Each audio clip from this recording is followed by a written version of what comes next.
You're listening to Heritage Radio Network.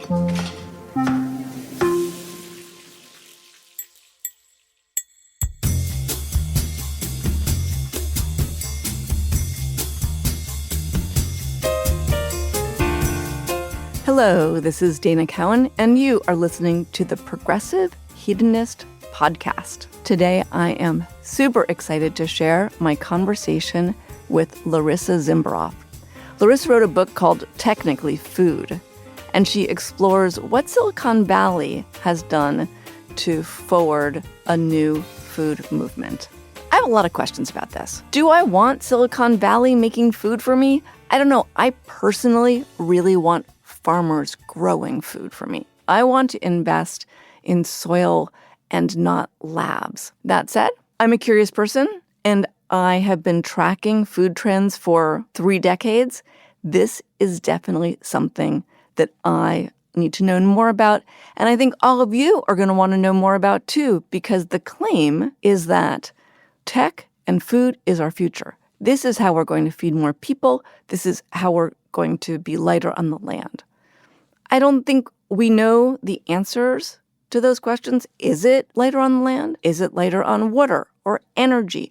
Is it healthy? What are the long-term benefits? I have a lot of questions in my mind, which is why, first of all, I went to a food tasting for the first time ever. When I say I have rejected food made in labs, I am serious. I, Dana Cowin, have never eaten an Impossible Burger. So I got invited to a tasting at Upside Foods. I went with very low expectations, and I was extremely proud of myself for walking through that door and eating a thing that was going to taste like chicken, but that wasn't chicken. And you know what? I will admit that Upside Foods, inside a taco with a lot of sauce, shredded chicken, it's kind of tasty. I still have questions. And that's why I turned to Larissa. I actually met Larissa when I was working at Food and Wine, and I've followed her career, and as she's become this investigative journalist, talking to the heads of these tech companies and asking them really great questions to understand, as a consumer, how is this food going to affect me? How is it going to affect the planet? Should we really be eating this? She just asks fabulous questions. But on this podcast, Larissa is here to answer some questions. So here we go with some wise words from Larissa Zimberoff. Larissa Zimberoff, I am so happy to have you here to tell us all about what is exciting, what is terrifying, and what is the future of food. That's a big ask, Dana, but it's so wonderful to be here and to see your face and, have this great reunion over the air. I want to start with the most basic. I would love to hear your thoughts on what is food that's coming out of Silicon Valley, also called food tech. Yeah, so the industry calls it food tech. It has certainly evolved. The words plant-based weren't used as an everyday term, and now it is. Some people like to say plant-forward. It's kind of even evolving now as I speak. But food tech refers to folks that are startups with investment that are looking to solve problems, big problems. And there are generally 3 thoughts, and usually it's 2 that people are thinking about. It's climate, it's animal welfare, and finally it is potentially health. But health was why I wrote my book, because I was curious what it meant for my health. What's coming out of Silicon Valley, essentially investors from Silicon Valley fueling the startups that are making new foods, is solving problems that we actually might not have yet, but that we might one day have. A lot of the founders of these tech companies are vegans, which I noticed in your book. It's quite extraordinary. How much of what we're looking at is driven by these founders who want to eliminate animals, and how good or bad is that for the planet? Yeah, these founders are, many of them are like, we can't get people to stop eating meat. And so let's make analogs that replace eggs and dairy, cheese, beef, and let's create analogs that can do that one for one. Like, you won't even notice it. And so that's the problem with something like Beyond Meat, which is, it's actually, it's fairly good, but it's not going to convince the meat eaters. And so even if we see people buying less meat, it's the people already buying less meat that are buying less meat. We're not changing people's minds. And I think that your podcast is about how do we change people's minds? And I wrote my book to think about health and what do these mean for our health. And then I realized I'm still not changing people's minds by writing this sort of expose about what's happening in future foods. How do you think you should change people's minds? Like, what is the key to you? Yeah. Well, so I'm sort of formulating my next book, which is both exciting, thrilling, and, terrifying. The biggest thought that I have right now is that The Omnivore's Dilemma, Michael Pollan's phenomenal book that seemed to be read by everybody, it changed people's minds and it changed people's careers. I mean, I've met farmers that are like, I'm farming because of The Omnivore's Dilemma. And when I interviewed people in my book, Technically Food, none of them had read The Omnivore's Dilemma. So it's no longer changing people's minds. But in addition to that, we have all new decisions to make. The crux isn't good meat, regenerative meat, industrial meat. It's now all the things, right? The chocolate, the honey, the coffee, the cultured meat, the plant-based foods, the health, the diet, the supplements, right? People are doing so much more now to think about what their health is, but yet we're still not changing the needle on where our ingredients come from. So the idea for my next book is this: how do we change people's mind and get them to think about that their choices benefit their health, but also planetary health and animal health. And so my idea is the future vore's dilemma, right? How to eat in a climate shifting world, right? It's this idea that different information needs to be relayed so that people are more considerate of their choices versus this is what I do. Indeed, one of the things that I'm thinking about for the coming year for Progressive Hedonists is identifying the foods of the future. We spend so much time talking about the foods that we will not have or things that are destructive. And I'd actually like to know, what are the foods of the future and what can be constructive? I don't know how far along you are in the research or thinking about the book, but what is the answer in your mind to that question? What should we be looking to for the future? What is food that will, nourish us, the planet? Yeah, no, and that's a great question, Dana. In my book, I discuss mycelium as being a favorite of mine because it is essentially a whole food, even though it is made industrially. I think it does a great job of convincing people that they're eating something real. It's that idea of like, am I still eating real food? It has fiber, it has carbohydrates, and it has protein, and it doesn't need a lot of processing. Mycelium brings up so many questions. First of all, what mycelium-based product have you eaten? They're like, you know what? This is actually delicious. I'm happy to eat more of this. And so therefore it becomes a craveable food of the future. What would that be? Yeah, so I've had bacon from My Forest Foods, which is an East Coast company, and I've had quote unquote chicken from Meaty, which is based in Colorado, and of course corn, Quorn, was developed long ago, decades ago, and is still, a top seller in the supermarkets. And even though it has a little too much processing because it's usually breaded or coated or, kind of like there's like additives to it that I don't necessarily want, it's something people know, and it hit the market and it did fine, right? It's doing fine. Morningstar is a plant-based company that is producing sausage and bacon, et cetera, and never had a problem selling, right? And it's only now with companies like Beyond Meat and Impossible, kind of companies that wanted to take over the world and present something different, that we started to say, oh, wait a second, like, what is this and what does this mean for us? So I'd love to hear, how does industrial mycelium get made, and how do you feel about that versus mycelium that is actually replenishing the soil and doing a lot of work for the planet? So what's great about mycelium is that it has sort of the halo of mushrooms, and I love mushrooms, but it isn't coming from the ground, and it isn't the mushroom we know in the supermarket. It starts with something underground that's taken and then developed into something that can grow either in liquid state fermentation or in giant tanks that can grow sort of like what you might see in a brewery, where you just add sugar or carbohydrates for this organism to grow. And then eventually they're separated, the water from the mass, and, kind of squeezed out. And it might look like, I don't know, dried tuna fish or something. And then it's formed, right? It's formed into a chicken steak. It's formed into a steak, carne asada steak, seasoned and then sold, frozen and sold. So mycelium is essentially, of the companies that I've talked to and tasted, it's all done in one place. So little is modified. And that is why I think I am hopeful about it. It's also that it's like a new category, right? In the way that like tempeh or tofu created new categories and have been embraced for decades. If, in the case of soy and tofu, like for, millennia. Yeah. One thing that you mentioned as the impetus for doing the book is your own health. And you historically have really had to think about every single thing that you eat. So I'd love to hear a little bit about your journey that starts with health and leads you to this place of really trying to understand what's going into this new food. Yeah, so thank you for asking. I have a type 1 diabetes, which I got when I was 12, runs in my family, and it's type 1 is typically hereditary. Type 2 can be very hereditary as well. So type 1 diabetes means I don't make any insulin. And for my body to live, for me to thrive, I need insulin.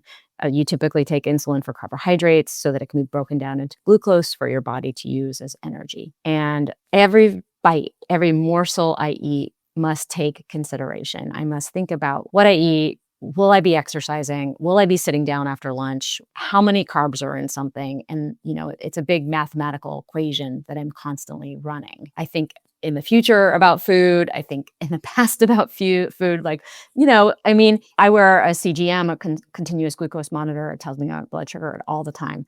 So I look at like, what are foods doing to my body? Everything, does it spike? Does it not spike? And I started when I lived in New York and I was going to grad school. I started going to accelerators and incubators and going to demo days and trying foods and biting into algae bars that turn my teeth green and just like really getting like excited about it. If I had investment money, I would have been like, yes, here's my money. Like, it was so fun and it was so exciting. And, food tech 1.0 was a thrill.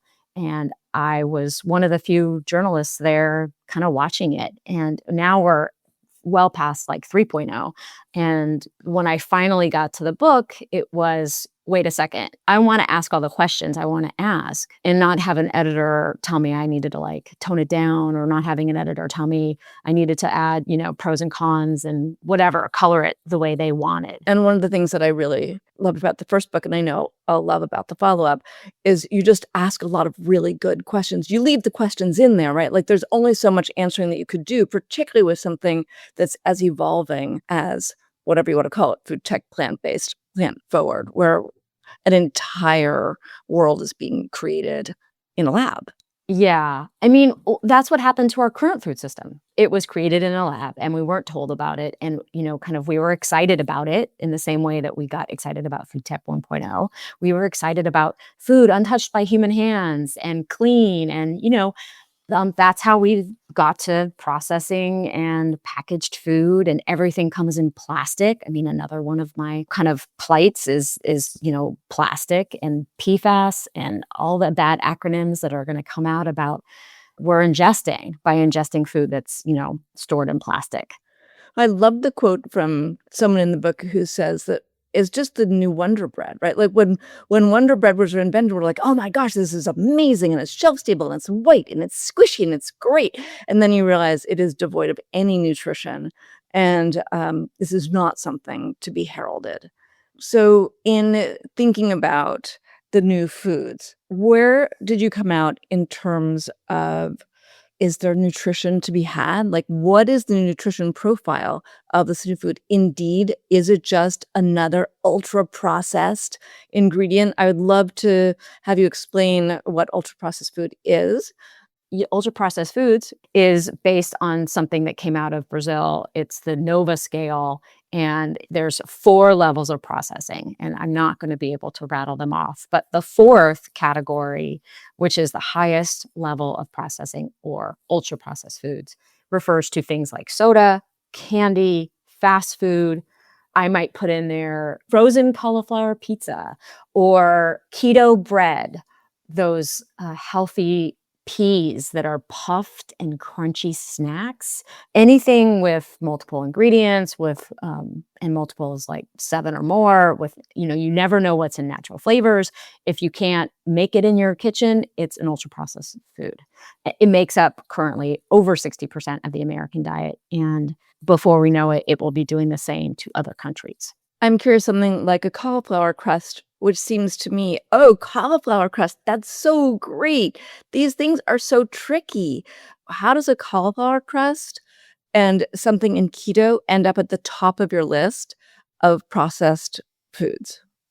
Yeah, I mean, I use them because we think that they're healthy, right? So the cauliflower crust pizza typically has 3 or more flours to make up the crust. And it might be cassava, it might be rice, and then there might be a little bit of cauliflower, right? If you go to the market, because I've done this, and look for a cauliflower crust pizza, you would have to look at every single one of them to find one with only a few ingredients and as simple as possible. It will usually have eggs. They're usually some form of protein concentrate, protein isolate. And anything with an isolate or a concentrate that's protein-based is an ultra-processed food. Before I knew too much about ultra-processed food or the term ultra-processed food, I thought about levels of processing. I thought about how many hands does this have to be in before it reaches its formulation point. And so oil falls under that category, because if it's a corn oil or a soybean oil or a canola oil and it's extracted and then chemically they're adding something to it and then it's going somewhere else. And all of that is it's more than my non-science brain wants to factor into my health. I might compare it to an example of I used to use nut pods, which is a non-dairy milk alternative. And it's great. It's really creamy and it doesn't separate in my tea, and I loved it. And then I started looking at the ingredients and I started thinking about what was in it. And I was reporting something for Consumer Reports, and the expert I talked to, a medical doctor and nutritionist, talked about that there was early research into what the gels and gums were doing to our stomach lining, and early research right on animals. But I was like, okay, that's enough. I don't need to know more. I was like, okay, I'm done with that. I'm only going to drink almond milk or oat milk or hemp milk or cashew milk that has nuts, water, salt, right? Nothing else. This episode is brought to you by Visit Ithaca, where great minds meet the great outdoors.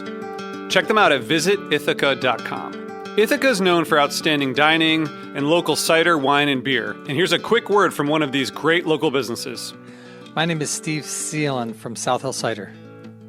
So I started making cider about 20 years ago, and I made cider exclusively from wild apples for the first 10 years. And then around 2014, I decided to plant some actual cider apples in an orchard to start cider production just like a small winery. We have a tasting room. You can see the orchard, you can see the valley, and we pour tastings of our ciders. We have about 20 different ciders that we make. So there are beautiful hiking trails and gorges and waterfalls all over this area. And in fact, we're located right on the Finger Lakes Trail, where in 15 minutes you can walk down to a 140-foot waterfall that's on a land trust property.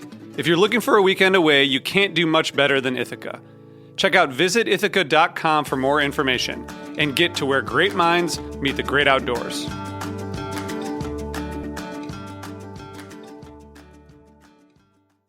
One of the things that you noted was that even the new foods depend on our major crops. So wheat, soy, corn, which are monocultures, which are not beneficial to the planet. And I'd love to learn more about that. Yeah, I realized as I talked to founders that they were thinking of things vertically in their silo, right? Instead of horizontally, right? How does what I'm doing affect everything? I wrote about algae oil, and I think that this is exciting. And cooking oil that is made from algae, it's fantastic, but it's made from sugar. Almost everything that is feeding on something in a big silver tank is being fueled by sugar. So the crops that we need to fuel new foods like cultured meat. Cultured meat will need carbohydrates that might come from crops that we know is they're not rethinking like their supply chain. And it is one of the problems with new foods because they haven't been able to really like get off the ground because of their supply chain issues and what they need to support or fuel the foods. What if we were to put all of that money into research into farming or into research into indoor farming, right? It doesn't need to be vertical, but indoor farming has been around for a very long time. So why aren't we thinking about food that can foster more than just investors' pockets? I love this question. I think it's such a great question, right? And that also goes back to the lookalike foods. Is it necessary to create a plant-based burger? That's why when you said you're intrigued by mycelium, because it's actually a new food category, I was like, light bulb, because that is what's so exciting, right? If there's potentially new additions to the lexicon of food that are good for us, good for the planet. Yeah, I wish that we were thinking of things a little more like broadly so that it was, are we answering questions we have now and questions we may have in the future? Are we thinking about human health, which is that chronic conditions are just like exploding? The first case against ultra processed foods is coming from this 18-year-old that got diagnosed with type 2 diabetes and fatty liver disease at 16. And what of their outcome? It's so unsettling. A woman wrote me on my newsletter today, which mentioned the case, and she complained that, well, why don't they just eat better? Why don't they just buy lettuce and carrots and make food? Like, why are they? It's their fault, right? And I don't see it. It's not their fault. It's too easy to buy cheap food. We're surrounded by it. It's also designed in a lab to be addictive. Yeah. And like back to the algae oil, which is being created by science, but is compelling and adding a new oil to our, shelf of oils, right? As we have the seed oil craziness going on, like this algae oil is, I think, exciting because it's a new addition to our diet. I'd love to hear your thoughts on algae in general. What makes it so hard to adopt, and what is the effect in the ocean? Yeah, well, so first let's define. So there's macroalgae and microalgae. And macroalgae is what you see in the ocean. So it's kelp, it's seaweed, it's hijiki. I mean, it's all the stuff that I love and you love. I mean, I'm like anything green, I'm in. Spirulina and chlorella are both microalgae that are kind of extracted from versions of algae that are found. And microalgae is high in protein and can be produced, in wastelands or, on non-arid land. But no one's figured out how to incorporate it into something that's a success. There is an exciting company, I'm not going to remember their name, that has created a white algae. There are companies that have made red algae that can give the umami taste to meat. So there is a ton of potential, I think, in algae. Investors don't love it because it's tiny. It's hard to see. No one's made a hit yet. So investors aren't rushing, right, to algae in the same way they aren't rushing to farming. Although I think farming is getting more investment these days, which is exciting. Another thing that you and I are both unbelievably excited about are what's called upcycled foods. So I'd love to hear what part of this new food ecosystem is approaching upcycled foods and what's exciting about that, because I feel like there are some really exciting things going on there. Yeah. Well, I mean, pros and cons. We can talk about chocolate that's using, right, the upcycled leftover remains from oat milk creation. And I mean, so many things seem like they could be possible. There's so much oat milk being made that, like, is there something we can do with that fiber that's left out? There are, crackers being made with upcycled ingredients. I went to an olive oil harvest recently in Lodi, California. It was so cool. And they still haven't figured out how to use the remains, the pumice from olive oil. It's a olive oil that's being used mostly by chefs. And I was thinking to myself, these chefs can totally make something delicious.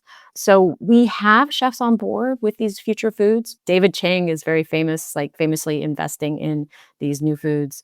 Get chefs on board to create the delicious of the future and get them to figure out how to make olive oil pumice, which actually has more polyphenols than the actual olive oil. We're giving it to animals, but like, let's make something out of it. And I just think that would be fantastic. The same with grape skins that could be turned into something, or grape seeds that could be turned into something. So upcycling is happening, right? The pulp from juice is being made into chips, and they're called trash chips. And Trashy chips. I love Caitlin. She's so great. Yeah. Yeah.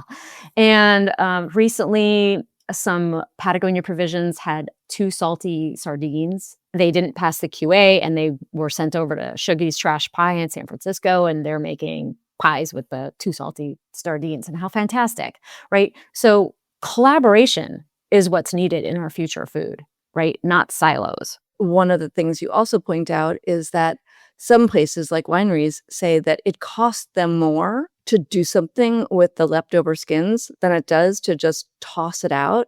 And somehow there has to be an economic incentive, and maybe partnership is the answer to that. Or you need these really passionate people like who are behind Regrained or Renewal Mill, to take these leftovers and make them into foods. You also point out that a lot of these spent grains, let's say, as one example, to make them palatable requires a lot of inputs. And so it's really important to balance our understanding of rescuing something and then adding something to it that makes it actually just another industrial food. Not the intention, you've saved something, like, which is great. I'm curious about that. Like, is that a big problem with this idea of rescuing food that's wasted, or just a sort of insignificant? Yeah. It's a good point that I made in the book that you're reminding me of, which is that you have to add a bunch of things to make it great. I think Caitlin's Trashy Chips is a wonderful example of something that needed very little help to become something great. But like, I've had hummus that has aquafaba, which is upcycled from chickpeas, and it's a tiny amount. Or I had butter that had aquafaba in it, but it was a tiny amount, right? So it was like they were like presenting this like shiny example of like, look what we're doing, but yet they were using a couple percentages of something upcycled. I mean, the USDA has a whole area just focused on helping people do this. They helped Regrained, and they've helped them do studies, and it's really like, how can we make other foods out of our farming crops? So this industrial symbiosis of taking something from one company and using it for another company. And governments need to promote this, right? They need to give like whatever tax breaks or financial reasons for companies to want to do better. We need less ultra processed food out there so that we can do better, right? I think companies need to be limited to how much ultra processed food they can actually create, right? We need legislation. We need more education, and it needs to come from both directions.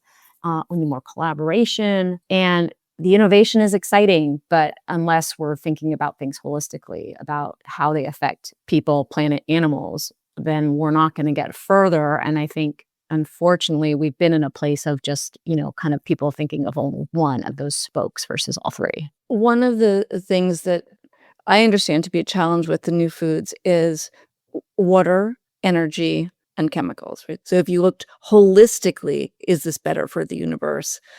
It might be a different answer than, hey, we're getting off an animal diet. What are your thoughts on that? Like, is that a significant challenge? Or Yeah. When I asked a mycelium maker in Sacramento what his energy was coming from, he said it was, traditional energy versus solar or wind. Until his municipality changes, he is doing what he's doing. California is great, and generally we are getting a lot of our energy from natural resources, but that is sort of the answer I get. Water isn't something they're thinking about. It's something I think about, because people want to know when new foods will hit faster, right? And I'm like, well, calamity, right? Drought, famine, pandemic. But water is what I think about very, very often. And I saw this in Peru. I visited blueberry farms, and the farm had enough water, but the town didn't, because the wells had gotten salty. And so the farm was delivering water to the towns, and they had contracts that allowed them to drill more wells, but the towns were suffering. So yeah, when I see blueberries grown in Peru that are going to be flown to the US that are taxing a community that doesn't have the same resources, and it's a very confusing subject. And I think water is going to be top of mind in the future. It's really, but for whatever reason, it's one of my absolute biggest concerns. So it seems one of the great potential opportunities in creating new foods is to create things that are not water intensive. And is anyone tackling that in Silicon Valley? Well, I mean, you're going to find like sensor irrigations, drip irrigation, right? So spot treating fields. There are new seeds that have fluorescence in them, and they will fluoresce based on either insects or drought, what their needs are. And then drones or, satellites can take pictures and get imagery, and tractors can spot treat, not necessarily water, but fertilizer, insecticide. They're just going to target specific spots versus like just sweeping the whole 1,000 acres. You have eaten a lot of engineered food. What are your top bites that are on the market that you think are really quite delicious, considered on their own, or even as they're a comparison to what would exist in the non-new food world? I think mycelium is certainly one of the delicious. I think that it, like tofu and tempeh, you can really like apply your own culinary skills to it and make it like really incredible. So what would you buy?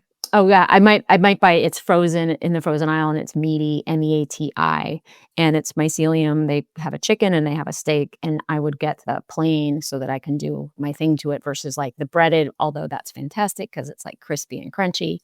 And I might, add some sauce and put it over. I really like hearts of palm rice, which is fantastic. I love it. And it's one ingredient. I thought hearts of palm had an environmental challenge. No? Yes, it probably does. And so this is actually the crux of what I want to talk about in my book is, what happens when an ingredient hits big, right? It's all over TikTok, it's all over Instagram, and everyone's rushing to buy it and use it. So the number one pasta last year was hearts of palm pasta at Trader Joe's. So I looked into it for Consumer Reports, and it was like, is this bad for the environment? And it is coming from, developing countries. And if it were to become like something that 9 billion people were eating, no, we couldn't do it, right? But right now, we can do it. And hearts of palm does sort of generate pretty well. At the end of the podcast, I always ask my guests, what is the word that inspires you when you get up in the morning to do the work that you do? You're an investigative journalist, and you know a lot about the future of food. What is the thing that motivates you? What's the word that symbolizes that? So supplements, right? Everyone is just really deep on supplements right now. And the supplement industry isn't FDA regulated. And it's hard to find studies that will universally say that you should be having a supplement. So like fish oil might be one of them, which for a while I was taking from algae because algae have omegas. And then it was like, oh no, it's more bioavailable in fish. So you got to get it from fish, right? So I usually try to eat the bait. So small tinned fish. And my realization perhaps is that these new foods and future foods are supplements. Beautiful. Well, thank you. Thank you so much for taking the time to talk to me and talk through this really fascinating, ever-evolving topic. Yes, it was fantastic. It was fantastic. Thank you for having me on.